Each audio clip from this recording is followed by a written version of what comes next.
কাইয়ুমের অফিসে সকালে বেলা শামিল চলে আসলো। এমনভাবে হাঁটছিল যেন কোনো মডেল র্যাম্পে উঠে হাঁটছে নিজের পোশাক দেখানোর জন্য। অফিসের বাকি কর্মচারীরা হাঁ করে তাকিয়ে আছে শামিলের দিকে। শামিল সোজা কাইয়ুমের কেবিনে ঢুকলো। কাইয়ুম অবাক হয়ে শামিলকে দেখলেন। আপনি এখানে কি করছেন? আমি আপনাকে দেখতে এসেছি বলে তিনি হেসে তার সামনে বসলেন। আপনার এখানে আসা উচিত ছিল না। সামির আপনাকে দেখে ফেললে আমি কি বলবো তাকে? কাইয়ুমের চোখে ভয় ফুটে উঠল।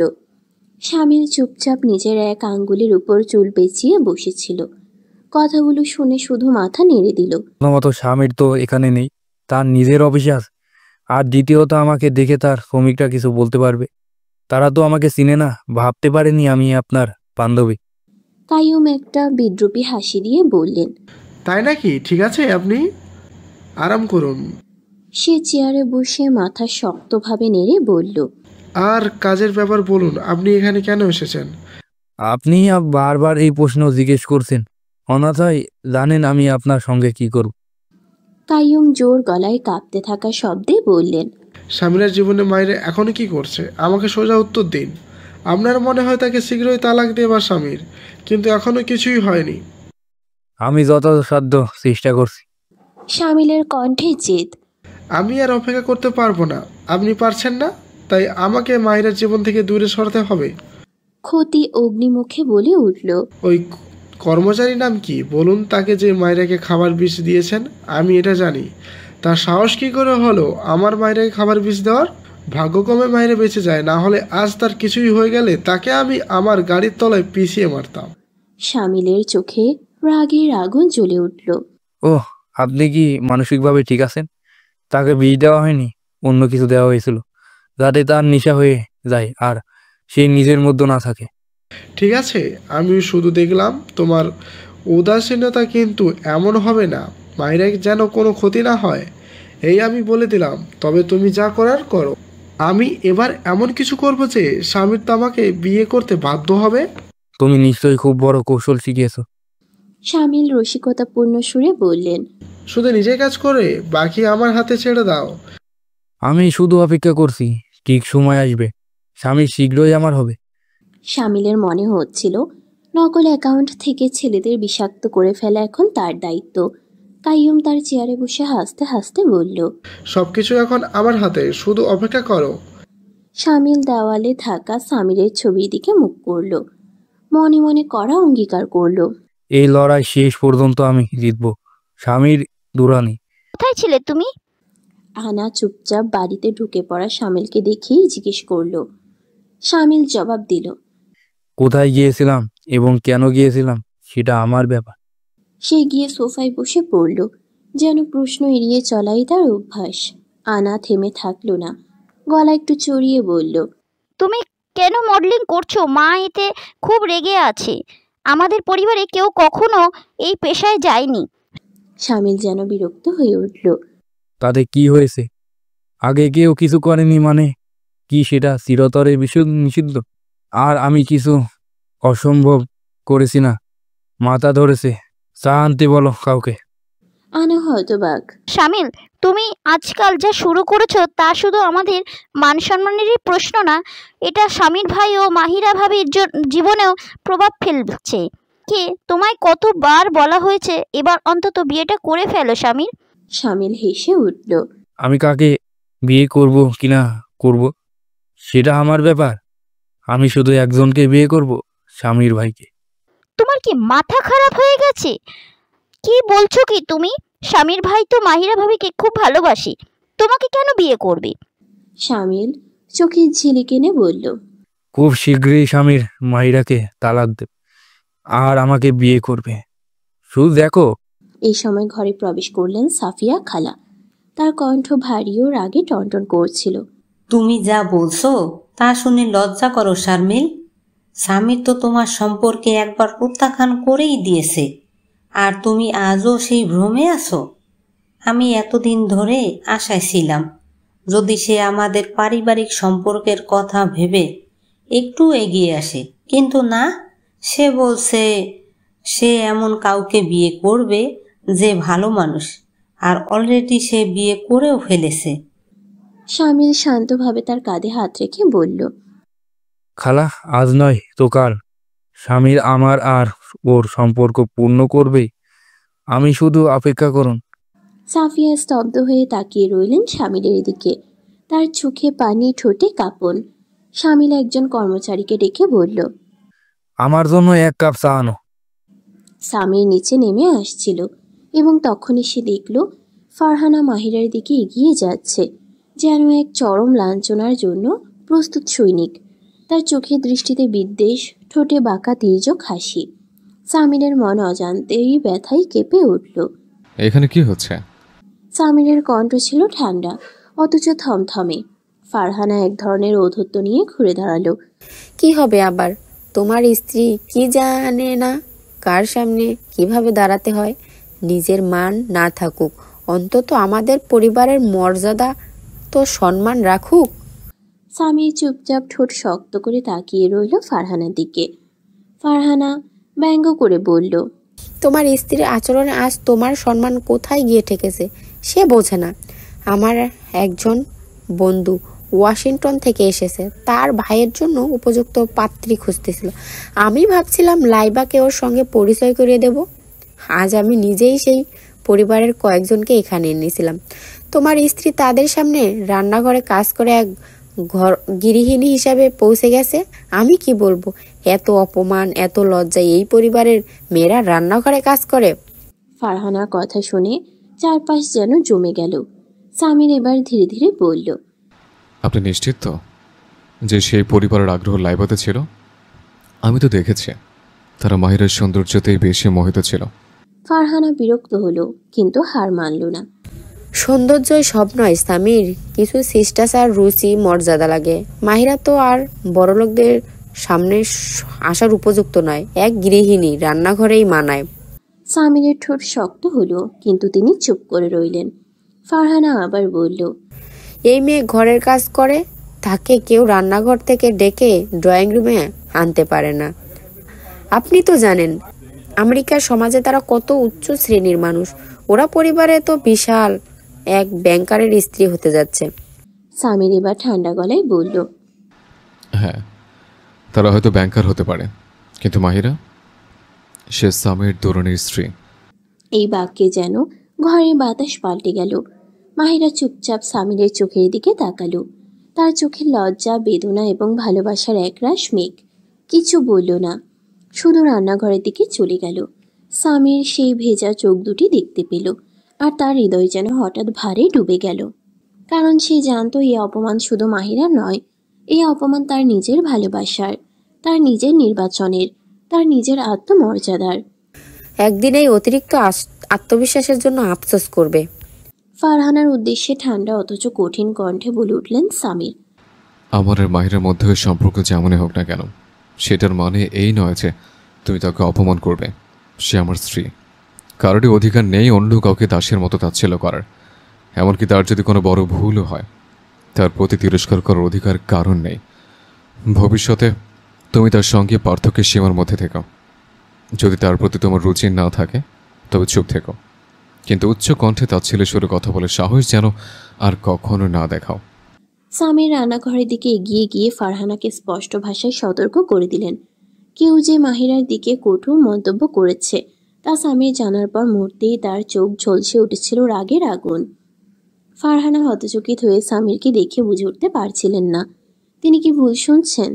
সামির রান্নাঘরে প্রবেশ করতেই কর্মচারীদের নির্দেশ দিলেন, তোমরা সবাই এখনই বাইরে যাও। রান্নাঘর এক নিমিষে নিঃশব্দ হয়ে গেল। তুমি এখানে কি করছো মাহিরা? আমি তো তোমাকে স্পষ্টভাবে রান্না করতে নিষেধ করেছিলাম। সামির ঠান্ডা অথচ কঠিন কণ্ঠে জিজ্ঞাসা করলেন। মাহিরার হাত তখন একটা বাটির কিনারায় থেমেছিল। সামিরের কথা শুনে সামান্য থমকে গেলেও পরক্ষণেই আবার কাজে মন দিল। সামির এবার আর সহ্য করতে পারল না। পিছন থেকে মাহিরার হাত চেপে ধরল এবং তাকে নিজের দিকে ঘুরিয়ে নিয়ে বলল, আমি তোমার সঙ্গে কথা বলছি মাহিরা। আমি তো আমার আগের জীবনের মতোই সময় কাটাচ্ছি। একটা ফাঁকা হাসির মতো গলায় মাহিরা বলল। সামির বিস্ময় নিয়ে জানতে চাইল, তুমি কি ফারহানা আবার কথাগুলো নিয়ে এতটাই কষ্ট পেয়েছ? আমার কারো কথাই কানে লাগে না, কিন্তু তুমি আজ মনে করিয়ে দিলে আমি যেন ভুলে না যাই আমি কি ছিলাম। আমি তো সেই মেয়ে যে তার নিজের বাড়িতে রান্নাঘরে কাজ করতো। তাই আজ যদি এখানে কাজ করি তাতে এত লজ্জার কি আছে?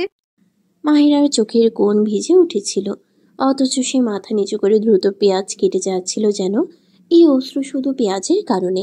সে চাইছিল না সামির বুঝুক এই কাদা তার অন্তরের ক্ষতের প্রতিচ্ছবি। সামির ধীরে বলল, মাহিরা, সেদিন যা বলেছিলাম সেটা রাগের মাথায় ছিল। আমি সত্যিই সেদিনের জন্য দুঃখিত। আমি কখনোই তোমাকে কষ্ট দিতে চাইনি। তুমি যা বলতে চাও বলো সামির, কিন্তু এটা সত্যি। তুমি আমায় জোর করে হুমকি দিয়ে এই সম্পর্কের বাঁধনে বেঁধেছিলে। আমি তো তোমার কাছে আরো কিছু ছিলাম না। আজ যারা আমায় অপমান করছে তারাও মনে রেখেছে আমার অতীত। কথা বলতে বলতে হঠাৎই মাহিরার আঙ্গুল কেটে যায় পেঁয়াজ কাটতে গিয়ে। সামির চমকে উঠে তার হাত ধরে ফেলল। একদম বন্ধ করা কান্না গড়িয়ে বেরিয়ে এলো মাহিরার ঠোঁটের কোণ থেকে। সামির মুহূর্তেই ছুটে এলো। রক্তাক্ত আঙ্গুল দেখে অস্থির হয়ে উঠল। ব্যথা ও বেদনার মিশ্র প্রতিচ্ছবি ছড়িয়ে পড়েছে মাহিরার মুখে। দ্রুত সে মাহিরার আঙ্গুলটি নিজের বৃদ্ধা আঙ্গুলের নিচে চেপে ধরল, যেন রক্তপাত থেমে যায়। গলায় উৎকণ্ঠার কম্পন নিয়ে জিজ্ঞেস করল, অনেক ব্যথা পাচ্ছ মাহিরা? যখন তুমি আমাকে রান্নাঘরে আসতে মানা করো তখন আমার কণ্ঠ শুনতে কি তোমার কান ব্যস্ত ছিল? মাহিরা চোখের জল মুছতে মুছতে বলে উঠল, কণ্ঠে অভিমান যেন বৃষ্টির মতো ঝরে পড়ছে। সামির এক ঝাঁঝালো গর্জনে পুরো বাড়ি কেঁপে উঠল। অনেক ব্যথা পাচ্ছ মাহিরা? কেউ কি এখানে আছে? তাতে ফার্স্ট এড কিট নিয়ে এসো। এক কর্মচারী ছুটে এসে প্রথমে চিকিৎসার বাক্স এনে দিল। সামির খুব যত্ন সহকারে মাহিরার আঙ্গুলে অ্যান্টিসেপটিক লাগালো, ব্যান্ডেজ করে পেঁচিয়ে দিল। তারপর ঘুরে দাঁড়িয়ে কর্মচারীদের হুঁশিয়ার করলো, আজ থেকে যদি মাহিরাকে রান্নাঘরে কেউ দেখে তবে ফল ভালো হবে না। এই বলে সে মাহিরাকে বাহুবন্দি করে রান্নাঘর থেকে বেরিয়ে গেল। রাত। সামির মাহিরার ঘরে এসে তার পাশে ধীরে ধীরে বসে পড়ল। যত্নে মাহিরার গলা থেকে অ্যাপ্রন খুলে নিয়ে বিছানায় বসিয়ে দিল। মাথার পেছনে হাত রেখে চুলগুলো সরিয়ে দিল গভীর মমতায়। তুমি ছোট ছোট কথায় কষ্ট পাও, যেগুলো কোনো মানেই হয় না মাহিরা। আমি ফারহান আপাকে পরিষ্কার করে বলে দিয়েছি, ভবিষ্যতে যেন তোমার সামনে না আসে। আমি ওদের নিয়ে কাঁদিনি, আমি কাছে তোমার কথায় সামির। মাহিরার কণ্ঠ থরথর করে কেঁপে উঠল, চোখের পানি গড়িয়ে পড়ল গাল বেয়ে। তাই তো, আমি চাই তুমি আর কোনোদিন কাঁদো না আমার কারণে। সামির গভীর ভালোবাসায় তার হাত ধরল। তুমি কি জানো, আজ ড্রয়িং রুমে তোমার এই অ্যাপ্রন পরে খোলা চলে যেভাবে গেলে আমি বাকরুদ্ধ হয়ে গিয়েছিলাম। আমি জানতাম না যে সেখানে অতিথিরা বসে আছে। আমি তো শুধু লাইবার খোঁজ নিচ্ছিলাম, ও তো কিছু বলেনি। মাহিরা নিরীহ কণ্ঠে জবাব দিল। সামির দীর্ঘশ্বাস ছেড়ে বলল, সব জায়গায় সাবধানতা দরকার মাহিরা। আজ নয় কিছু হয়নি, কিন্তু ফারহানা আপার মতো মানুষ সেই সুযোগে আঘাত হানে। তারপর সে এক দৃষ্টিতে মাহিরার চোখে তাকালো, যেন শত শব্দের বদলে এই এক দৃষ্টিতেই ভালোবাসার সমস্ত বাসা তুলে ধরল। একটু পর সামির উঠে দাঁড়ালো। তোমার খাওয়ার সময় হয়ে এসছে, আমি যাচ্ছি, একটু জরুরি কাজ আছে। মাহিরা চুপচাপ চোখের কোণে অশ্রু নিয়ে তার চলে যাওয়া দেখে রইল। ভিতরে কিছু যেন হু হু করে উঠে কান্নায় মিলিয়ে গেল। পরের দিন এক কর্মচারী লাইবাকে এসে জানালো কেউ একজন অতিথি তার সঙ্গে দেখা করতে চায়। লাইবা তখন কাছের প্রাচীরের ওপাশে তাকিয়েছিলেন, গাছপালার ছায়ায় ঢেকে থাকা বিকেলের নরম আলোয়। দূরে ঠিক গ্লাস দেওয়ালের পাশে এক তরুণ দাঁড়িয়েছিল, পকেটে হাত, গাঢ় কালো শার্টে মোড়া এক নিঃশব্দ আত্মবিশ্বাস। লাইবা এগিয়ে গিয়ে জিজ্ঞেস করলো, আপনি কে, আর আমার সঙ্গে দেখা করতে চান কেন? ছেলেটি ধীরে ধীরে ফিরে দাঁড়ালো। সাইম? লাইবার মুখ থেকে চমকে ওঠা একটি নাম ঝরে পড়ল। তুমি এখনো আমার মুখ আর নাম মনে রেখেছো? বাহ! সাইম এক পা এগিয়ে এলো, চোখে এক অদ্ভুত তীক্ষ্ণতা। তুমি কিভাবে কথা বলছো? এখন খুব বেশি দিন হয়নি সাইম, যে আমি তোমার মুখ আর নাম ভুলে যাব। লাইবা চোখ নামিয়ে বলল। সাইম হেসে বলল, আমাদের দেখা হচ্ছে 5 বছর পর। এই লম্বা ব্যবধানটা তো স্মৃতিকে পোক্ত করে তোলে। আর হ্যাঁ, তুমি একটু বদলে যাওনি, বরং আগের চেয়ে অনেক সুন্দর হয়েছো। তার মুখের প্রশংসা যেন শুষে নিচ্ছিল বাতাসের সব শব্দ।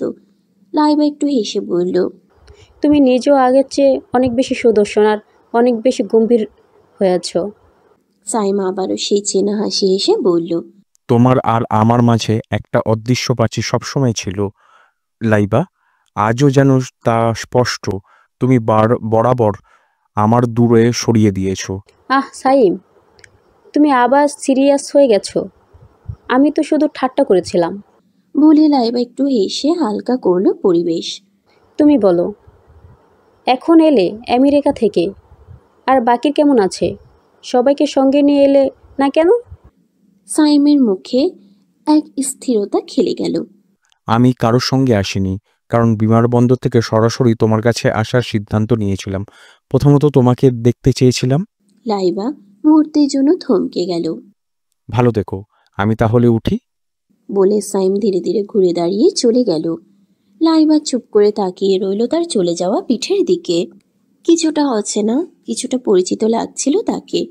5 বছর আগে লাইবা সাইমের চোখে অনুভব করেছিল এক নিঃশব্দ ভালোবাসার আভাস।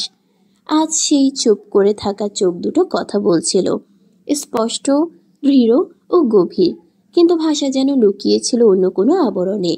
সাইম আজ যেন নিজের অনুভবকে আর গোপন রাখেনি। তুমি কি পড়েছো? আনা শামিলের ড্রেসিংয়ের দিকে তাকিয়ে জিজ্ঞাসা করল। কেন, কি হয়েছে? তোমার চোখ দুর্বল হয়ে পড়েছে। যা আমি পড়ে পেরেছি তা কি তুমি দেখতে পাচ্ছ না? না, শামিল সেই সময়ে খুব টাইট সাদা পায়জামা পরেছিলেন, গোড়ালিটির উপরে, এবং একটি খুব শুকনো ছোট সাদা টপ যার উপর একটি সামান্য কাজ করা হয়েছিল। তিনি প্রশস্ত দিয়ে চুলকে আকার দিয়েছিলেন এবং মেকআপ করেছিলেন। তুমি আমার পোশাক দেখে কথা বলছো? এটা কিনেছি সেই দিন, যেটা পরে স্বামীকে ইমপ্রেস করার জন্য। আনা ক্ষুব্ধভাবে তাকে উপর থেকে নিচ পর্যন্ত তাকিয়ে রইল। শামিল তার ঠোঁটে লিপস্টিক চূড়ান্ত স্পর্শ দেওয়ার সময় কথা বলছিলেন। ড্রেসটা সুন্দর আনা। ড্রেস সুন্দর আছে, তবে তুমি এই ড্রেস পরে বাইরে যেতে পারো না। আমি দুঃখিত, আমি বলতে চাই না, তবে এই ড্রেসে তোমার দেহের এই মুহূর্তের একটি ভাঁজ আমন্ত্রণ উপস্থাপন করছে। তোমার ড্রেস দেখে বাইরের ছেলে পেলে এমনিতেই তোমাকে বাজে প্রস্তাব দেবে। আমি চাই না যে কেউ তোমার দিকে বাজেভাবে তাকিয়ে থাকুক। শামিল আনার কথায় হেসে উঠল। এটি আমাদের সমাজের ট্র্যাজেডি। তোমার কোনো কথাই আমার গায়ে লাগছে না। আমি খুব শীঘ্রই স্বামীর আমার সজ্জা ও জ্বালা দিয়ে নিজের বন্দি করে ফেলব। শামিল তার গাঢ় লিপস্টিক আরো গাঢ় করে বলল। শামিল যখন সাজগোজ শেষ করে বেরুলো, তখন সাইম তার ড্রেসিং দেখে মুখ ভাঁজ করে সাফিয়ার দিকে তাকালো। সাফিয়ার চোখ আতঙ্কে সরিয়ে নিল। সাইম ঠান্ডা কণ্ঠে বলল, শামিল, ড্রেস বদলাও। তুমি আমার উপর জোর করবে না, আমি এটা করব না। শামিল সাইমের কথাকে হালকা করে উড়িয়ে দিল। ঠিক আছে, তাহলে আমরা কোথায় যাচ্ছি না? সাইম এটা বলে ঘরের দিকে এগিয়ে গেল। শামিল রেগে সাইমকে দেখে ঘরের ভিতরে চলে গেল। তারপর সাদা নেটের দোপাট্টা নিয়ে বেরিয়ে এলো, যা তার ড্রেস কিছুটা ঢেকে দিয়েছিল। সাইম ঠোঁট চেপে তাকে এক নজর দেখে গাড়ির দিকে হাঁটল, আর সাফিয়া শান্তির নিঃশ্বাস ফেলল, কারণ সে দুজনের রাগ এবং জেদ ভালোভাবে জানত। মাহিরা অনেক দিন ধরে খুলে রাখা ড্রেসগুলো দেখছিল, কিন্তু তার পছন্দ হচ্ছিল না। সব ড্রেস লাইভা এনেছিল, সবই খুব ভালো এবং সুন্দর ছিল, কিন্তু আজকের জন্য তার কিছু বিশেষ দরকার ছিল, কিছু আলাদা, এমন কিছু যা দেখে সামির তার মায়ায় মোহিত হয়ে পড়বে। অবশেষে অনেক চিন্তা ভাবনার পর মাহিরা চুড়িদার পাজামার সঙ্গে শকিং পিঙ্ক রঙের ফুল ফ্রক বেছে নিল, যা খুব নরম ও স্টাইলিশ ছিল। এর উপর সুন্দর নরম বর্ডার সহ পিওর দোপাট্টা ছিল। মাহিরা ড্রেস পরে আয়নায় নিজেকে পাখির মতো তাকালো। তার চুল সোজা সোজা ছেড়ে দিয়েছিল, তবে উপরে পিন আপ করে রেখেছিল। তার ঘন পলকগুলোতে হাসির ছোঁয়া ছিল, যা তার চোখকে আরো সুন্দর ও পলকগুলোকে বাঁকানো করে তুলেছিল। মাহিরা ঠোঁটে পিঙ্ক লিপস্টিক লাগিয়েছিল। সামান্য প্রস্তুতি মাহিরার সৌন্দর্যে যেন 4 গুণ বেড়ে গেছে। মাহিরার নজর তার গলার তিলে আটকালো। সামির কতটা পাগল ছিল সেই তিলের জন্য, কিন্তু এখন আর সেটা তার চোখে পড়ে না। মাহিরার চোখে জল জমে এলো। সে আইলাইনার ব্রাশ দিয়ে তিলটাকে আরো গাঢ় করলো। সাদা গলায় তিলটা পুরো ঝলমল করতে লাগলো। আজ মাহিরা সামিরের পলায়ন বন্ধ করার সিদ্ধান্ত নিয়েছিল। এক মুহূর্তের জন্য মাহিরার হাত থেমে গেল। তার মনে পড়ল, একদিন আগেও সে সামিরের জন্য সেজেছিল, কিন্তু সামির তাকে কিভাবে অপমান করেছিল, কিভাবে তার অবমাননা করেছিল। তার হাত কাঁপছিল, কিন্তু আজ মাহিরার গভীর উপলব্ধি হলো যদি পুরুষ নারীর সম্পর্ক নিয়ে সংবেদনশীল ও লজ্জাবোধ করে, তাহলে নারীও তার স্বামী নিয়ে অনেক সংবেদনশীল হয়। সে তার স্বামীকে অন্য কারোর সঙ্গে দেখে লজ্জা পায়। সে সব সহ্য করতে পারে, কিন্তু তার স্বামীকে কারোর সঙ্গে ভাগ করতে পারে না। মাহিরা দুপাট্টা এড়িয়ে তার সুন্দর মুখ আরও ঝলমল করলো। সে আয়নায় নিজেকে পাখির মতো ও বিজেতার মতো চোখে দেখে হাসি দিয়ে বাইরে বেরিয়ে গেল। মাহিরা যখন ঘর থেকে বেরিয়ে এলো, তখন লাইবা তাকে দেখে চেঁচিয়ে উঠল, উফ ভাবি, তুমি কত সুন্দর দেখছো। মাহিরা লাইবার প্রশংসায় হেসে উঠল। এইসব সাজসজ্জা সে বিশেষ করে সামিরের জন্য করেছিল। সে জানতো সামির আজ তার দৃষ্টি সরাতে পারবে না। মাহিরার ঠোঁট স্পর্শ করেছিল একটি লাজুক হাসি। ফারহানা কটু দৃষ্টিতে মাহিরাকে দেখল। ফারহানা ঘৃণায় ভরে মাহিরাকে দেখল, মনে মনে বলল, এই সৌন্দর্য আর কোমলতা আমার ভাইকে পাগল করে রেখেছে। তুমি তো অনেক কিউট দেখাচ্ছে তোমায়। মাহিরা লাইবাকে আলিঙ্গন করে বলল। লাইবা পরেছিল পার্পল লং ফুল স্লিপ গাউন, চুল উঁচু পনি করে খুব স্টাইলিশ লাগছিল। হ্যাঁ, তবে তোমার তো 1% প্রতিদ্বন্দ্বিতা করতে পারি না। লাইবা শিশুর মতো ঠোঁট বের করে বলল। মাহিরা হেসে উঠল। শাহিদা ফারহানাকে বলল, ফারজানা আপা, অতিথিরা চলে এসেছে, তাদের ড্রয়িং রুমে বসানো হয়েছে। শাহিদা, ওদের এখানে নিয়ে এসো। ওরা অতিথি নয়, এই তো এই বাড়ির সদস্য। তোমাকে কে বলল ওদের ড্রয়িং রুমে বসাতে? ফারহানা বিশেষ করে মাহিরাকে দেখে তীব্র ও অহংকারপূর্ণ দৃষ্টিতে বলল, যা দেখে মাহিরা অবুঝ মনে তার এক্সপ্রেশন পড়ল। তারা তখন সিটিং এরিয়ায় ছিল, যা খুব বড় এবং অভিজাত ছিল। সাদা ঝকঝকে মার্বেল ফ্লোর, আরামদায়ক এল শেপ সাদা রঙের সোফা একপাশে রাখা ছিল, আর অন্য পাশে ডার্ক মেরুন রঙের সোফা। চারদিকে বড় বড় গ্লাস ডোর ছিল। প্রতিটি কোণে বিদেশ থেকে আনা দামি বড় বড় ভাস্কর্য এবং শোপিস রাখা ছিল। ফারহানা তাদের সঙ্গে সিটিং এরিয়ায় প্রবেশ করেছিল। শামিল মাহিরাকে দেখে হতবাক হয়ে গিয়েছিল। সে ভেবেছিল মাহিরা হয়তো খুব সাদামাটা সাজে এসেছে, কারণ সে জানতো সামির আর মাহিরার মধ্যে এখন দূরত্ব তৈরি হয়েছে। কিন্তু মাহিরা সম্পূর্ণ আত্মবিশ্বাস ও অধিকার নিয়ে দুই আগুনে ঝলমল করা রূপে দাঁড়িয়েছিল। সরাসরি শামিলকে দেখছিল এবং তার চোখে স্পষ্ট চ্যালেঞ্জের ছাপ ছিল। তার দৃষ্টিতে অনেক কিছুই প্রকাশ পাচ্ছিল, যেন সে চ্যালেঞ্জ জানাচ্ছে। সে কিছুই করুক না কেন, সে তার পা 1 ইঞ্চিও সরাতে পারবে না। শামিল তার আত্মবিশ্বাস ও সৌন্দর্য দেখে নড়বড়ে হয়ে পড়েছিল। সে তার অবস্থাকে সংকটময় মনে করল। আনা উপহাসপূর্ণ হাসি দিয়ে শামিলকে দেখল। আনা প্রথমে মাহিরাকে দেখে। সে অসাধারণ আকর্ষণীয় এবং সুন্দর লাগছিল। তারপর আবার শামিলকে দেখল, যার রং মাহিরাকে দেখে ফিকে হয়ে গিয়েছিল। হাসির মতন হাঁটে আর নিজের হাঁটুর কথাই ভুলে যায়।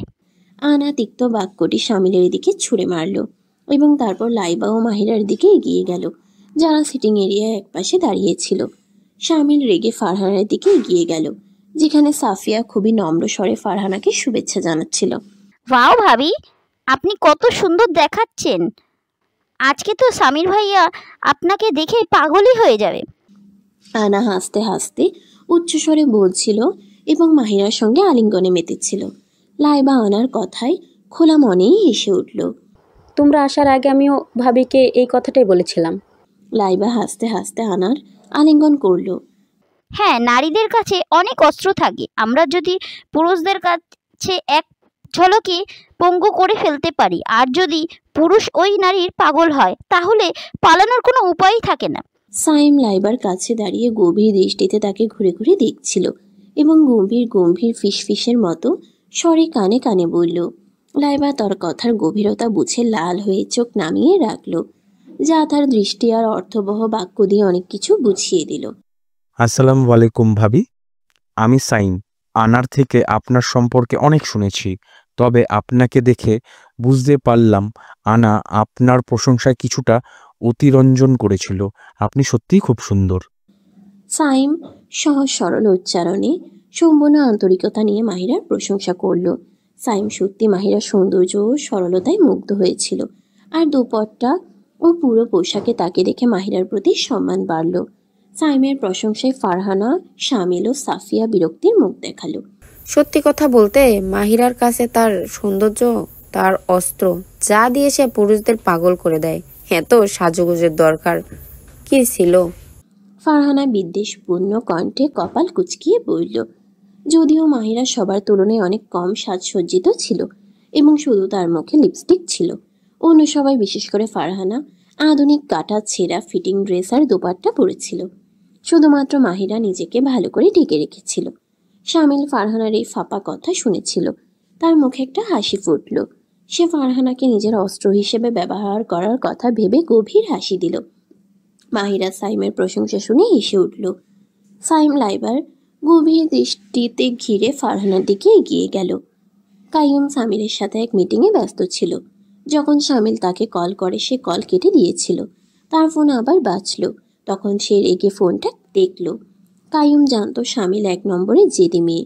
কাইয়ুম মোবাইলটি সাইলেন্ট মোডে রেখে সামিরের দিকে মনোযোগ দিল। সে তার সাথে কিছু গুরুত্বপূর্ণ বিষয় আলোচনা করছিল। মিটিং শেষ হলে কাইয়ুম সামিরের অফিস থেকে বেরিয়ে শামিলকে কল দিতে শুরু করলো। কল রিসিভ করতে কাইয়ুম শামিলকে গর্জন করলো। তোমার কি সমস্যা? আমি একবার কল কেটেছি, তারপর আবার কল করার কি প্রয়োজন? আমি তোমার কণ্ঠ শুনতে আগ্রহী নই। আমার কথা ভালো করে শোনো। আমি এখনই স্বামীরের বাড়িতে আছি। তুমি বলেছিলে মাহিরা আর স্বামীরের মধ্যে কিছু ঠিকঠাক নেই, কিন্তু এখানে তো কোনো চিহ্নই দেখতে পাচ্ছি না। এর মানে কি? কাইয়ুম চিন্তিত হয়ে শামিলের কথার অর্থ বুঝতে ফোন এক কান থেকে আরেক কান এলোপাথারি করছিল। মানে হলো, যদি ওদের কি সব কিছু ঠিক না থাকে, আজই ঠিক হয়ে যাবে। মাহিরা তার সমস্ত সৌন্দর্য ও নীলভর অস্ত্র নিয়ে স্বামীরের জন্য অপেক্ষা করছে। যদি স্বামীর আজ তাকে দেখে ফেলে, তাহলে আমাদের পরিকল্পনা ধ্বংস হয়ে যাবে। ধাঁধার উত্তরটা দাও, সরাসরি কথা বলো। কাইয়ুম নিজের রাগ সামলিয়ে ধীরে ধীরে বলল। আর স্বামীরকে বাড়ি আসা থেকে বিরত রাখো, না হয় নিজে এসে দেখো নাও এখানে। শামিল রেগে গর্জন করে ফোন কেটে দিল। কাইয়ুম কিছু ভাবতে ভাবতে সামিরের রুমে ঢুকলো, যেখানে সামির নিজের কোট পরে বাড়ি যাওয়ার জন্য প্রস্তুতি নিচ্ছিল। কাইয়ুম জিজ্ঞাসা করলো, সামিরা কোথায় যাচ্ছ? সামির অবাক হয়ে তাকে দেখল। বাড়ি যাচ্ছে। আর কোথায় যাব? তাছাড়া আজ বাড়িতে অতিথি আসছে ডিনারে। আচ্ছা। কাইয়ুম কিছু ভাবতে লাগলো মনে মনে। সামির কাইয়ুমকে চিন্তিত দেখে জিজ্ঞাসা করলো, কেন, কি হয়েছে? কিছু না বন্ধু, একটু আগে ফারহানা আপনার ফোনও এসেছিল, আমাকে ডিনারে নিমন্ত্রণ করেছে, তাই ভাবলাম তোমার কোনো আপত্তি না হয়। কাইয়ুম একটু দ্বিধা জানিয়ে বলল। সামির হাসতে হাসতে বলল, আরে আমি কেন আপত্তি করব? যদি ফারহানা আপা ডাকে তো চলো আমার সাথে। তুমি এখন থেকে আমাদের ফ্যামিলির সদস্যদের মতন হয়ে গেছো। চলো তোমার সঙ্গে যাব। কাইয়ুম সামিরের সাথে অফিসের বিল্ডিং থেকে বেরিয়ে বলল, আর তারা গাড়ির দিকে পা বাড়ালো, যেখানে ড্রাইভার অপেক্ষা করছিল। সামির আর কাইয়ুম যখন বাড়িতে প্রবেশ করলো, তখন শামিল সামিরকে দেখে তার কাছে ছুটে গেল। আহ স্বামীর, কেমন আছো?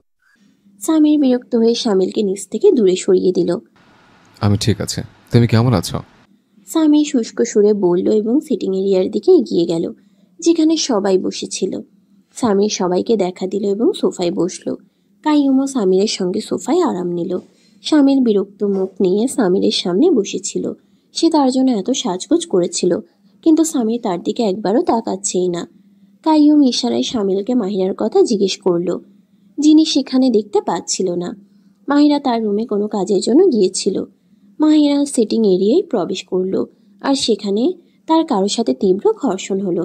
মাহিরা চোখ উঠিয়ে দেখলো সামির তার সামনে দাঁড়িয়েছিল।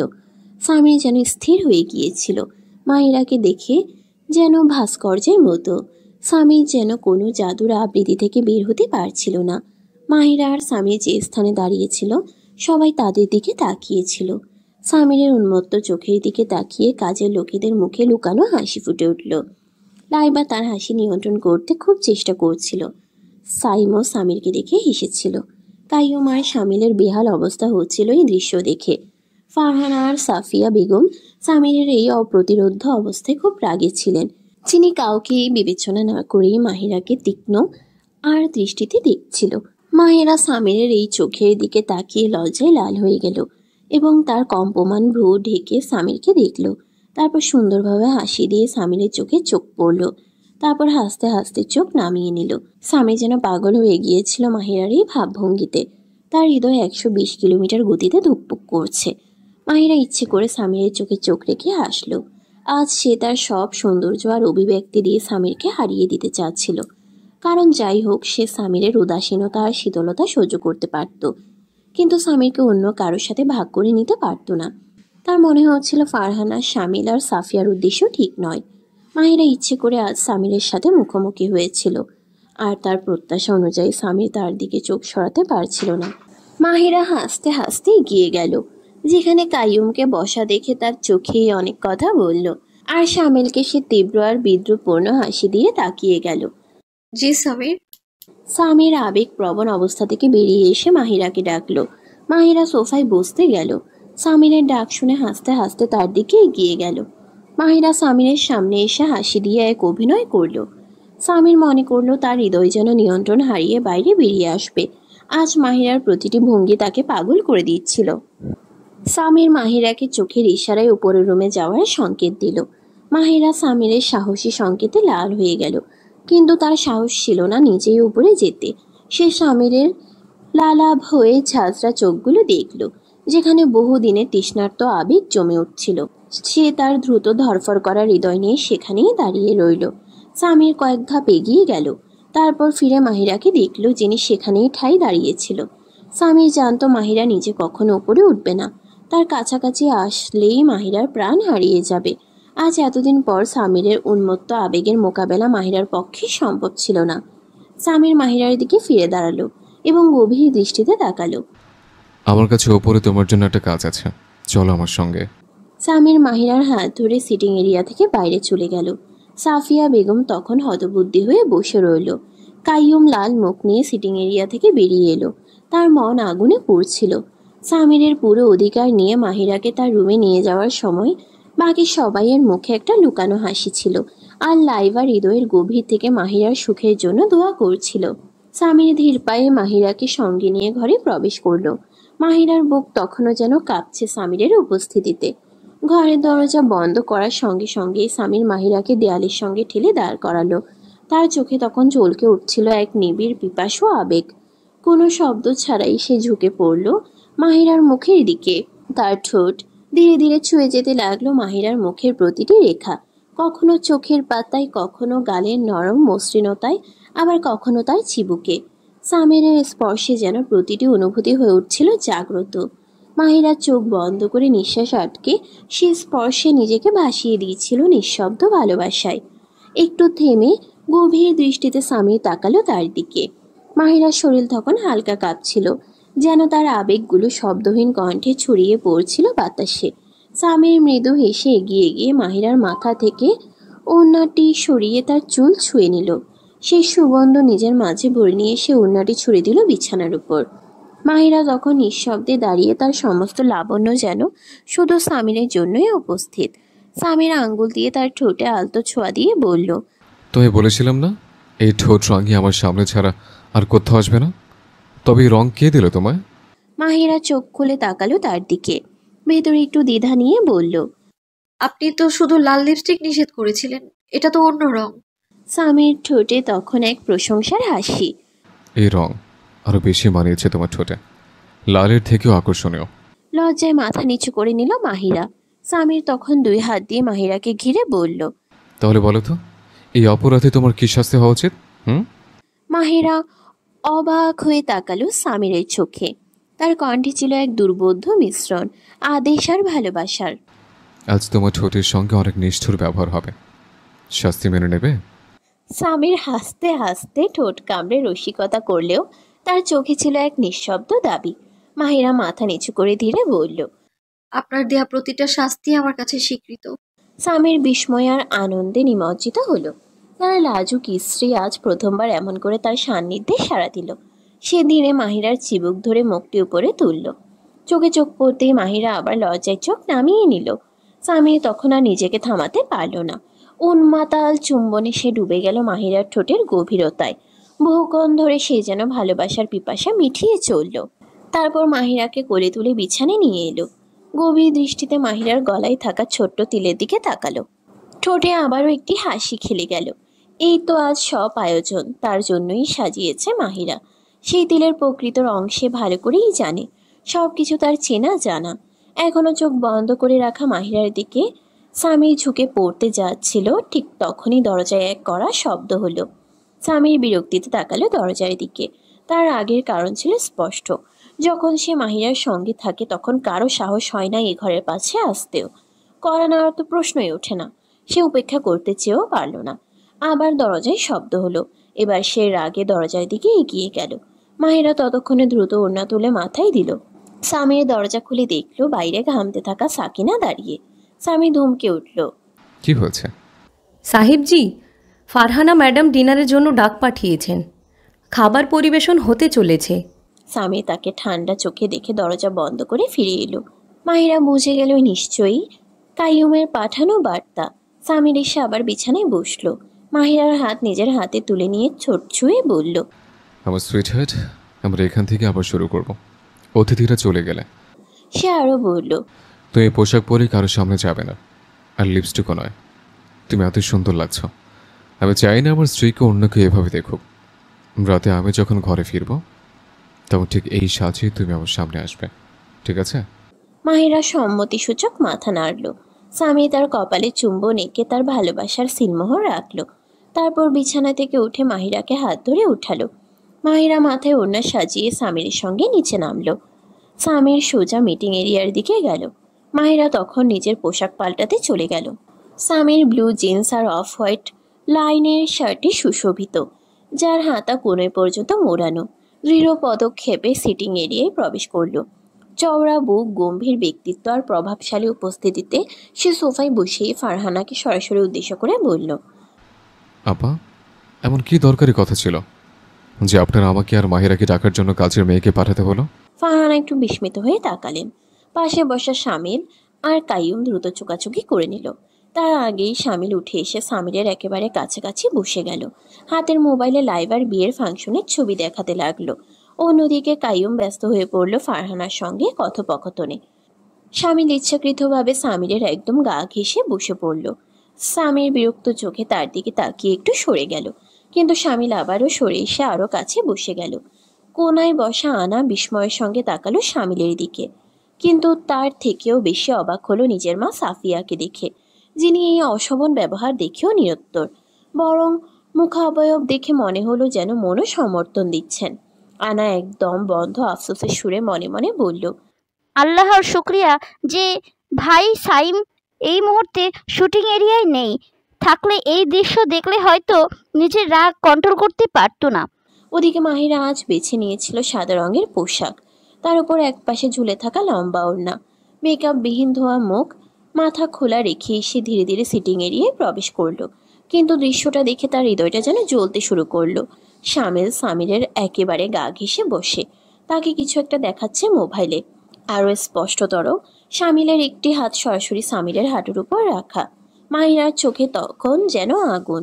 সামির কিছু বোঝার আগেই, সে বিরক্ত হবার আগেই মাহিরা পাশে রাখা এক কাচের ডেকোরেশন পিস তুলে নিয়ে পুরো শক্তিতে ছুঁড়ে ফেলল। আঘাতে ভেঙে চুরমার হয়ে গেল সেই মুহূর্তটি, যেটা সামির ফ্রান্স থেকে এনেছিল। দামি নিখুঁত শিল্পসম্মত সেই টুকরো এখন মেঝেতে ছড়িয়ে রয়েছে টুকরো টুকরো হয়ে। সবাই অবাক হয়ে তাকালো মাহিরার দিকে।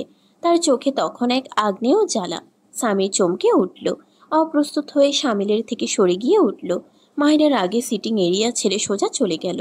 সামির একবার তাকালো ভাঙা ভাস্কর্যের দিকে, যা তার প্রিয় ছিল, বহু অর্থ দিয়ে কেনা, কিন্তু অদ্ভুতভাবে তার মধ্যে কোনো রাগ ছিল না।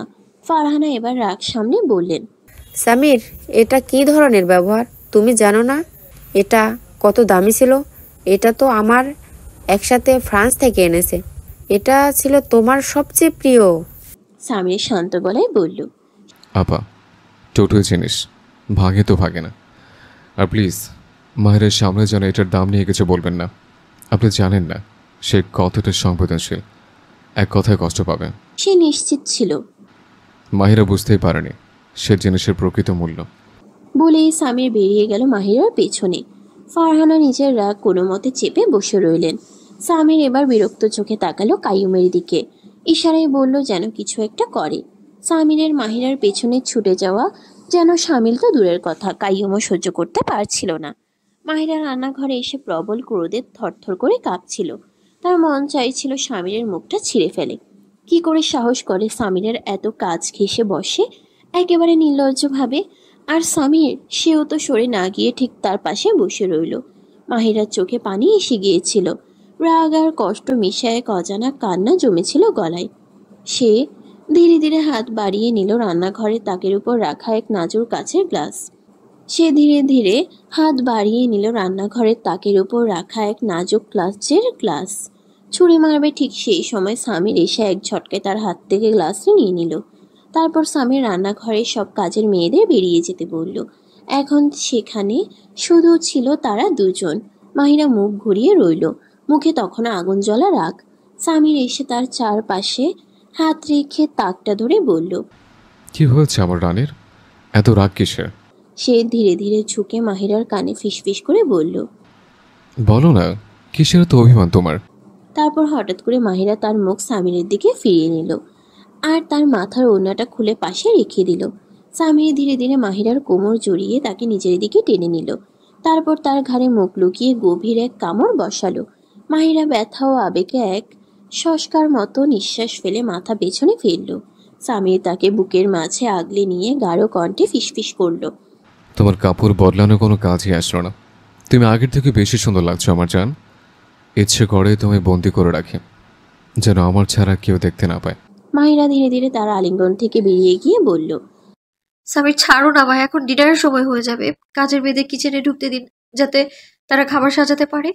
সামির একটু সরে এসে গভীর দৃষ্টিতে মাহিরার রূপের দিকে তাকালো। তারপর আবার দুই হাত দিয়ে তাকে ঠেস দিয়ে তাকের দুপাশে রাখলো। এই রাগটা কিসের জন্য বলো তো?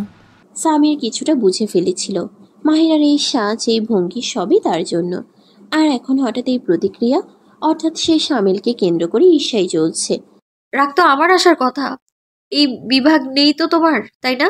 মাহিরা মুখ ঘুরিয়ে কাটা গলায় বলল, হ্যাঁ, এখন বুঝে গেছো, রাগ তোমার নয়, এ তো আমার বিভাগের কাজ।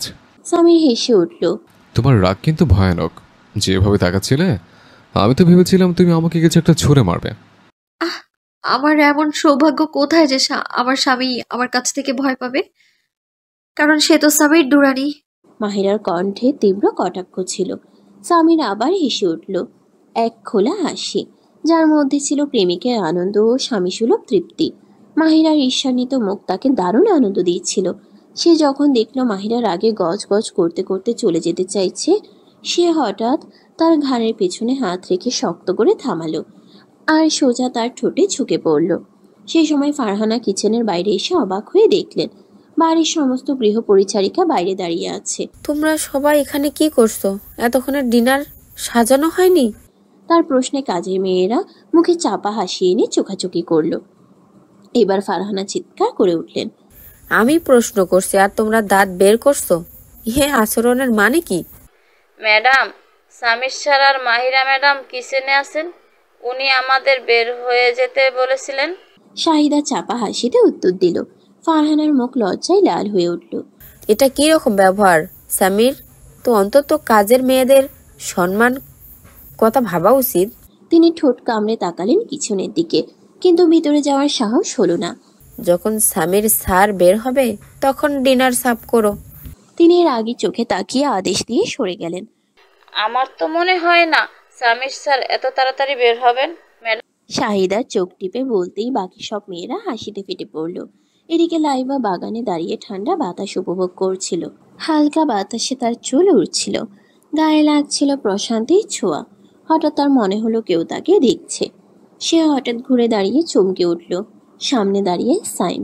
লাইবা কণ্ঠে বিস্ময় মিশিয়ে বলল, তুমি এখানে?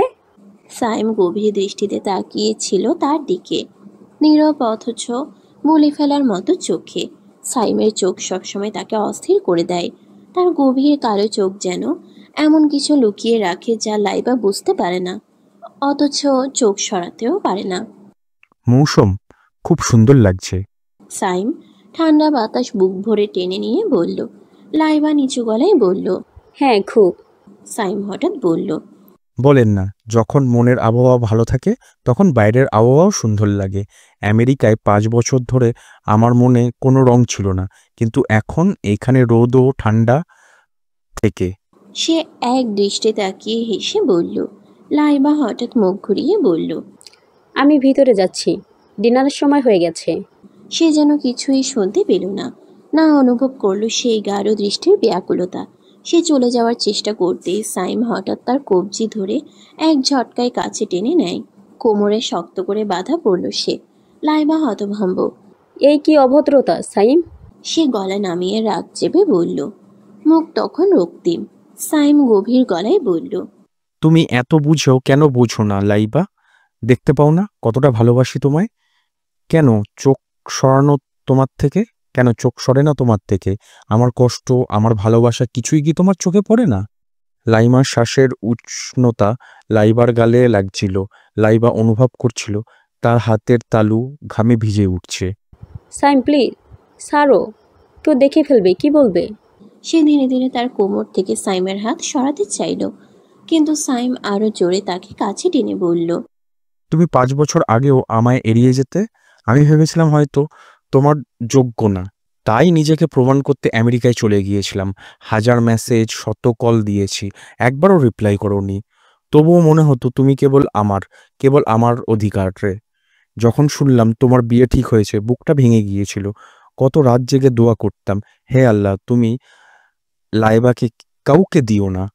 আর দেখো আমার দোয়া কবুল হয়েছে। আমি তোমায় আজও ভালোবাসি অজস্রভাবে। আর সহ হয় না তোমার দূরত্ব। লাইবা হতচকিত হয়ে তাকায় সাইমের চোখে। তারপর নিঃশব্দে সাইমের হাত সরিয়ে কোনো কথা না বলে গম্ভীরভাবে ঘুরে ভেতরে চলে যায়। সাইম দাঁড়িয়ে ঠোঁট কামড়ে চুপচাপ তার চলে যাওয়া পথের দিকে তাকিয়ে থাকে। ডিনার সার্ভ হতেই সবাই ডাইনিং স্পেসে চলে আসে। শামিল নির্লজ্জভাবে সামিরের পাশে বসে। মাহিরা তাকে দেখে চোখে আগুন নিয়ে তাকায়, কিন্তু মুখে কিছু না বলে সামিরের সামনের চেয়ারে গিয়ে বসে পড়ে। সাইম ঠিক লাইভার সামনে বসেছে। সাইমের চোখে গাঢ় দৃষ্টি, আর লাইভা মাথা নিচু করে খাচ্ছে, মুখে কোনো কথা নেই। ডাইনিং টেবিল পরিপাটি, অভিজাত আর পরিপূর্ণ। ফারহানা, সাফিয়া, কাইয়ুম সবাই যথাস্থানে। মাহিরা খাচ্ছিলেও চোখ তার শামিলের দিকে। শামিল মাঝে মাঝে সামিরের প্লেটে খাবার তুলে দিচ্ছে। সামির বিরক্ত কণ্ঠে বলল, থাক শামিল, আমার দরকার হলে কাজের মেয়েকে বলবো। তুমি নিজের ডিনারটা করো। কোনো অসুবিধা নেই স্বামীর, তুমি শুধু বলো কি লাগবে, আমি দিয়ে দেব। শামিল মিষ্টি হাসিতে উত্তর দিল। মাহিরা এবার এক প্রশান্ত ঠান্ডা হাসি দিয়ে তাকালো সামিরের দিকে। সামির থমকে গেল। এ হাসির ভিতরে কি লুকানো আছে? মাহিরা নীরব গম্ভীর, তবু শামিলের দিকে চোখ তার আটকানো। শামিল কাবাবের ট্রে তুলে নিয়ে ভালো ভাষায় ডুবে একখানা কাবাব সামিরের প্লেটে রাখলো। সামির ধৈর্য ধরে একটা দীর্ঘ নিঃশ্বাস নিয়ে মাথা নাড়ল। ঠিক তখন মাহিরা চেয়ার থেকে উঠে দাঁড়ালো। সামির অবাক হয়ে জিজ্ঞেস করলো, কোথায় যাচ্ছ মাহিরা? কিছু না, মাটন ডিশ লাগবে, ওটাই আনতে যাচ্ছি। মাহিরা মুচকি হেসে বলল। সামির চমকে গেল। মাহিরা তো মাটন খায় না। এক পাশে দাঁড়ানো গৃহপরিচারিকা বলল, ম্যাডাম আমি দিয়ে দেই। না দরকার নেই, আমি নিজেই নেব। মাহিরা এগিয়ে যায় ঠিক শামিলের পাশে, কারণ ডিশটা ওর সামনেই রাখা। সামির এবার খাওয়া থামিয়ে ঠোঁটে আঙ্গুল রাখলো। নিঃশব্দে মাহিরার চোখে চোখ রেখে তাকিয়ে থাকলো। মনে হলো কোনো অঘটন ঘটতে চলেছে। মাহিরা ডিশটা তুলল। হঠাৎ করে হাত ফসকে ডিশটা গড়িয়ে পড়লো সোজা শামিলের গায়ে পড়ে। সরি সামির। মাহিরা চটুলভাবে চোখ পিটপিটিয়ে নিরীহ মুখ করে বলল। ডাইনিংয়ের ভেতরে মুহূর্তে একটা অস্বস্তিকর নিস্তব্ধতা ছড়িয়ে পড়ল। শামিল চেয়ার ছেড়ে উঠে দাঁড়ালো। তার পরনে থাকা দামি ড্রেসটা সম্পূর্ণভাবে গরম মাটনের ছোলার চর্বিতে ভিজে গেছে। বুকের কাছে আর হাতে খানিকটা ছিটেও পড়েছে। Wait the hell! শামিল চিৎকার করে উঠল। সবার চোখ ওদের দিকেই। এদিকে শামিলের মুখ রাগে লাল হয়ে আছে, অন্যদিকে মাহিরা তার স্নিগ্ধ হাসি মুখে ধরে দাঁড়িয়ে, যেন কিছুই হয়নি। তুমি কি অন্ধ নাকি, কিছুই দেখতে পাও না? শামিল চিৎকার করে বলতেই সামির দাঁড়িয়ে উঠল, মুখে তীব্র গাম্ভীর্য। স্টপ ইট শামিল, তোমার টোনটা একটু ঠিক করো মায়ের সঙ্গে কথা বলার সময়। সামিরের কণ্ঠে ছিল শীতল অথচ দৃঢ়তার ছায়া। তুমি জানো তো তুমি কার সঙ্গে কথা বলছো? মাহিরা, সামির দুরানির স্ত্রী। চারপাশ হিমশীতল নীরবতায় পড়ে গেল। কেউ আর খাচ্ছিল না, কিন্তু সামিরের সামনে প্রতিবাদ করার সাহস কারও ছিল না। তুমি দেখোনি স্বামীর, ও আমার উপর ইচ্ছে করে খাবার ঢেলে দিয়েছে। দেখেছে, কিন্তু সেটা একটা দুর্ঘটনা। এর মানে এই না যে তুমি এখানে নাটক করো। সামির ধীর অথচ কঠিন কণ্ঠে বলল। লাইবা? সামির ডেকে উঠল। লাইবার সাথে সাথে চেয়ার ছেড়ে উঠে দাঁড়ালো। শামিলকে ঘরে নিয়ে যাও, একটা ড্রেস দাও যাতে সে চেঞ্জ করতে পারে। ফারহানার মাথা যেন আগুনে পুড়ছিল। তার মনে হচ্ছিল এখনই মাহিরার হাত ধরে তাকে বাড়ির বাইরে ছুঁড়ে ফেলে দিক, কিন্তু স্বামী যখন থাকেন মাহিরাকে কেউ একটিও কথা বলতে সাহস পায় না, ভুল হোক বা অপরাধ। সামিরের কাছে মাহিরা সবসময় নিজের অধিকার। কাইয়ুম এক দৃষ্টিতে তাকিয়েছিল মাহিরার দিকে। সেই সাদাসিধে সাদা পোশাক, কোনো মেকআপ না থাকা মুখ, অথচ কি অভিজাত, কি দীপ্তিময়। নিজের মনে ভাবল, যদি মাহিরা আমার হতো, আমি এক মুহূর্তের জন্য তাকে নিজের থেকে দূরে যেতে দিতাম না। স্বামীর তবুও তোকে একটুও ছেড়ে দেয়, কিন্তু আমি তাকে তো বেঁধে রাখতাম চোখের পলকে। কাইয়ুম নিজের শুকনো ঠোঁটে জিভ বুলিয়ে মাহিরার গোলাপি ঠোঁটের দিকে তাকালো। অন্যদিকে সাইম চুপচাপ ঠোঁট কামড়ে স্বামীর দিক থেকে মুখ ফিরিয়ে নিল। সে জানতো তার বোন কেমন, আর সৎভাবে ভেবেই বলল, নিশ্চয়ই দোষ শামিলেরই ছিল। স্বামীর এরপর গৃহ পরিচারিকাদের ডেকে বলল, টেবিল পরিষ্কার করো আর বাকিরা বসো, খাওয়া শুরু করো। তারপরে মাহিরার দিকে তাকিয়ে বলল, তুমি দাঁড়িয়ে আছো কেন? এসো খাও। জি। মাহিরা হাসি মুখে গিয়ে চুপচাপ চেয়ার টেনে বসে পড়ে। তার ভেতরে যেন বিজয়ের তৃপ্তির ঢেউ বয়ে যায়। আর এখন সত্যি সত্যি অনেক খিদে পেয়েছে। সকাল থেকেই কিছু খায়নি সে। স্বামীর মনোযোগ দিয়ে তাকিয়ে থাকে মাহিরার দিকে। হ্যাঁ, সে সব দেখেছে, কিভাবে মাহিরা নিজ হাতে মাটনের ডিশটা স্বামীরের গায়ে ফেলেছে। ইচ্ছাকৃত, পরিকল্পিত। স্বামীরের চোখ কঠিন হয়ে উঠল। সে ভালো করেই জানে মাহিরার এই মিষ্টি প্রতিশোধ একদিন ঠিক একান্তে নিজের ঘরে এসে তার ভালোভাবে মূল্যায়ন করতে হবে। সে ঠোঁট চেপে একবার মাহিরার দিকে চাইল, তারপর চোখ ফিরিয়ে আবার নিঃশব্দে খেতে শুরু করলো। আয়নার সামনে দাঁড়িয়ে শামিল নিজের প্রতিবিম্বকে এক দৃষ্টিতে দেখছিল। গলায় লাল ছোপ, হাতের চামড়ায় জ্বালা পড়া, সবই ছিল মাহিরার ভুলে ফেলে দেওয়া সেই গরম মাটনের ছাপ। আর সেই দামি ডিজাইনার ড্রেস যা সে কিনেছিল শুধুমাত্র স্বামীরকে ইমপ্রেস করার জন্য, সেটাও এখন নষ্ট হয়ে গেছে। স্বামীর তো যেন বিন্দু মাত্র প্রভাবিত হয়নি, বরং উল্টো তার প্রিয় সেই মাটনের বদলে রাগ না করে মাহিরার পক্ষ নিয়ে দাঁড়িয়েছে। শামিল কাঁদতে চাইছিল আবার। সে তো ভেবেছিল স্বামীর আর মাহিরার মাঝে কিছু নেই।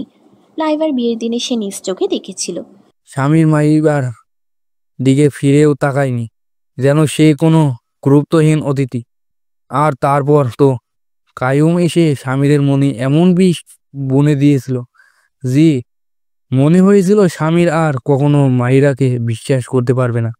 কিন্তু আজ আবার স্বামীর কিসের ভিত্তিতে মাহিরার পাশে দাঁড়ালো? সে কি এখনো বিশ্বাস করে মাহিরাকে? না, তাহলে তো সব শেষ। কিন্তু না, আমি হার মানব না। আমি মাহিরাকে সব কিছুর বিনিময়ে চাই। এই চাওয়ার শুরু অনেক আগে থেকে। যদি মাহিরা না থাকতো, স্বামীর আজ আমারই স্বামী হতো। ঠিক তখনই দরজা খোলার শব্দে শামিল চমকে উঠল। মাহিরা ঘরে ঢুকেছে, ঠোঁটে ঠান্ডা হাসি, চোখে স্পষ্ট বিজয়ী দীপ্তি। মাহিরা ব্যঙ্গ মেশানো প্রশংসায় বলল, পোশাক পাল্টে ফেলেছ? বেশ ভালো দেখাচ্ছে তোমায়। আসলে তোমার মতো মেয়েদের গায়ে হয়তো অন্যের উচ্ছিষ্ট পোশাকই মানায় সবচেয়ে ভালো। চাইলে আমার ড্রেসগুলোও নিতে পারো, আলমারি ভর্তি আছে, সবই সামিরের পছন্দ মতো, ফুল স্লিভ, ঢিলে ঢালা আর লম্বা। একটা ছোট্ট বিরতি নিয়ে মাহিরা আবার বলল, তবে সমস্যা একটাই, এসব পরে তো শরীর দেখিয়ে দৃষ্টি আকর্ষণের খেলাটা খেলতে পারবে না, তাই না? শামিলের মুখ রাগে লাল হয়ে গেল। নিজের সীমা ছাড়িয়ে যাচ্ছ তুমি। সীমা আমি না, সীমা তুমি ভুলে গিয়েছিল সামিল। মাহিরার চোখে আগুন, কণ্ঠে গর্জন। সামির আমার স্বামী, আর শুধু আমার। তুমি যতই চেষ্টা করো ওকে ছিনিয়ে নিতে পারবে না তুমি। ওর ভালোবাসা, ওর পাগলামো সবই আমার জন্য। আর তুমি শুধুই একজন ব্যর্থ প্রতিযোগী। শামিলের চোখ ছলছল করছিল রাগে। সে কাপা গলায় বলল, তুমি যদি এতই আত্মবিশ্বাসী হও, তবে এত উত্তেজিত হচ্ছ কেন? এত রাগ, এত ঈর্ষা, সবই প্রমাণ করে তুমি নিজের শিকার। হ্যাঁ, আমি ঈর্ষান্বিত, কারণ আমি একজন স্ত্রী। আর কোনো স্ত্রী সহ্য করতে পারে না তার স্বামীর পাশে অন্য কোনো নারীর উপস্থিতি। আবার যদি স্বামীর আশেপাশে ঘোরাঘুরিও করো না, তবে পরের বার খাবার মুখে ছুঁড়ে মারবো। মাহিরার কণ্ঠে ছিল এক গভীর হুঁশিয়ারি। শামিল কাটা ঘায়ে নুনের মতো বলল, হ্যাঁ, অহংকার করি, কারণ এই সৌন্দর্য আমি কেবল আমার স্বামীর জন্য তুলে রেখেছি। তোমার মতো নয় যে পরপুরুষদের সামনে শরীর দেখিয়ে প্রেমের খেলা খেলো। দরজার কাছে দাঁড়িয়ে মাহিরা আরো বলল, সামির এখনো তোমার মেহমান হিসেবে সম্মান দেখায়, কিন্তু আমি আর পারবো না। তুমি যদি আবার আসো, আমি নিজে তোমার প্রবেশ নিষিদ্ধ করে দেব। কারণ এই ঘর, এই মানুষ, এই ভালোবাসা সবটাই শুধুমাত্র আমার। দম বন্ধ নীরবতায় ঘরে শব্দ করে দরজা বন্ধ করে বেরিয়ে গেল মাহিরা। শামিল হতবাক হয়ে দাঁড়িয়েছিল, তার ঠোঁটে ফাঁকা হাসি দিয়ে বাঁকা হয়ে উঠল। তুমি কি করছো মাহিরা? এখন দেখো কিভাবে আমি স্বামীরের তোকে তোমার সেই বিশ্বাস ভেঙে টুকরো করে দিই। খুব শীঘ্রই তোমার অহংকার মাটিতে মিশে যাবে আমার একটুখানি আঘাতে। সামির মিটিং এরিয়ায় ঢুকতেই হাতের ইশারায় মাহিরাকে নিজের পাশে বসতে বলল। মাহিরা লাজুক হাসি মুখে সামিরের পাশে গিয়ে বসল। আমার জান, তুমি কোথায় ছিলে? সামির তার হাত মাহিরার হাতে নিয়ে ঠোঁট ছুঁয়ে বলল। সামিরের এমন গভীর আদরে মাহিরার গাল টকটকে লাল হয়ে উঠল। সে চমকে উঠে চারপাশে তাকালো। সবাই নিজেদের আলাপে ব্যস্ত ছিল, তবে সামির ও মাহিরা একটু আড়ালে বসে থাকায় তাদের দৃশ্য তেমন চোখে পড়েনি। কিন্তু কাইয়ুম সেই চাহনি ঠিকই ধরে ফেলেছিল। সে অন্ধকার মুখ করে অন্যদিকে তাকালো। সামির কানে ফিসফিসিয়ে জিজ্ঞেস করলো, কি হয়েছে আমার জানের? সবাই এখানে আছে সামির। মাহিরা মৃদুস্বরে বলল। সামির হেসে উত্তর দিল, আরে আমি তো কিছু করিনি। যা করবো তা তো রুমে গিয়ে করবো। সত্যি বলছে, আজ আমার সব আত্মীয় স্বজন শত্রু মনে হচ্ছে। এতটা ব্যাকুল তো আমি আমাদের প্রথম রাতের পর্যন্ত ছিলাম না। সামিরের গাঢ় কণ্ঠে এমন ইঙ্গিতে মাহিরা থরথর করে কেঁপে উঠল। তার নিঃশ্বাস কেঁপে উঠছিল। সামিরের প্রেমে যত না আবেগ, তার চেয়ে অনেক বেশি দখলদারিত্ব। তবুও এতদিন সামিরের অবহেলা, তার দূরত্ব, তা যে ব্যথা দিয়েছে তার তুলনায় এই উন্মাদ প্রেম অনেক সহনীয়। মাহিরার মুখে রং লেগে গেল, ঠোঁটে প্রশান্ত এক হাসি, আর গালে জড়তা ও উত্তাপ। সে যেন আবার বেঁচে উঠল। সিটিং এরিয়ায় এখন চায়ের পর্ব চলছে। সামির ও মাহিরা পাশাপাশি বসে হাত ধরা অবস্থায় গল্প করছে। সাইম ও লাইভা একে অন্যের দিকে ঝুঁকে বসে কিছুটা ঘনিষ্ঠ অবস্থায়। ঠিক তক্ষণই সাজুগুজু করে শামিল সবার সামনে প্রবেশ করে। সে লাইভার পোশাক পরা, মুখে শ্বাস, চোখে উদ্দেশ্য। সে সরাসরি সামিরের সামনে সোফায় গিয়ে বসে। কিছুক্ষণ সবাই সাধারণ আলাপে মগ্ন ছিল, কিন্তু হঠাৎই শামিল একটা উঁচু গলায় প্রশ্ন করে বসে, মাহিরা, তোমার ফেসবুক আইডি কি? মাহিরা শরীর যেন এক ঝটকায় জমে গেল। সামিরের হাতের শক্তি হালকা হয়ে আসে, যা মাহিরা তীব্রভাবে অনুভব করল। আমি ফেসবুক ইউজ করি না। মাহিরার গলায় কোনো আবেগ না এনে মৃদুস্বরে বলল, আমার কোনো অ্যাকাউন্ট নেই। মানে এখন তো সবাই ফেক আইডি বা অন্য নামে খুলে ফেলে, বুঝলে না? এবার সামির সম্পূর্ণভাবে তার হাত ছেড়ে দিল। মাহিরা অবাক চোখে সামিরের দিকে তাকিয়েছিল। ঠিক তখনই সামির ঠান্ডা অথচ কঠিন কণ্ঠে বলল, যখন সে বলেছে তার নেই, তখনই বাজে প্রশ্ন করার মানে কি? সবাই স্তব্ধ হয়ে গেল। এই আচরণ, এই ঠান্ডা তীরের মতো শব্দ কারো বোধগম্য হচ্ছিল না। শামিলও এক মুহূর্ত কেঁপে উঠছিল, তবে নিজেকে সামলে আবার বলল। এই নামটি উচ্চারিত হওয়া মাত্রই সামির দাঁড়িয়ে পড়ল। তার চোখ লাল হয়ে উঠল। সে কাউকে কিছু না বলে লম্বা পা ফেলে দ্রুত বেরিয়ে গেল। মাহিরা যেন এক নিমিষে নিঃস্ব হয়ে গেল। তার চোখে জল জমে উঠল। সে হতবাকভাবে সামিরের দিকে তাকালো। তার ঠোঁটে এক তৃপ্তির হাসি। মাহিরা দাঁড়িয়ে দৌড়ে সামিরের পেছনে বেরিয়ে গেল। সবাই হতবাক, কেউ বুঝতে পারছে না এতটুকু ফেক আইডির কথায় সামির কেন এমন প্রতিক্রিয়া দেখালো। সাইম দৃষ্টিতে শামিলকে আটকে রেখেছিল। তাকে সন্দেহ হচ্ছিল এই পুরো ব্যাপারটা একটা ফাঁদ হতে পারে। লাইবা কাটানো চোখে শামিলের দিকে তাকিয়ে সেখান থেকে চলে গিয়েছিল। মাহিরা যেন সিটিং এরিয়া থেকে ছুটে বের হয়ে শামিরের পেছনে দৌড়ে গেল। সামির প্লিজ আমার কথা শুনুন। সে হাঁপাতে হাঁপাতে দোতলায় সিঁড়ি বেয়ে উঠছিল। সামির নীরব কিন্তু দ্রুত পা ফেলে সামনে এগিয়ে যাচ্ছিল। আপনি নিজেই ভাবুন, এটা কিভাবে সম্ভব? ওই ফেসবুক অ্যাকাউন্ট যদি ফেক হয়, তাহলে কেউ সেখানে নিজের ছবি কেন দেবে? মাহিরা ছুটতে ছুটতে সামিরের সমান্তরালে এসে বলল। সামির কোনো কথা না বলে দরজা খুলে রুমে ঢুকলো। মাহিরা তখনও বলেই চলেছে, একটা ফেক আইডি কি কেউ নিজের প্রাইভেট ছবি শেয়ার করে? প্লিজ সামির। থাক। সামির এক ঝটকে দরজা বন্ধ করে দিল। দরজার ধাক্কা সরাসরি মাহিরার বুকের উপর এসে পড়ল। তার চোখে অন্ধকার নেমে এলো। মাথা ঘুরে গিয়েছিল। দেয়ালে হেলান দিয়ে দাঁড়িয়ে পড়ল সে।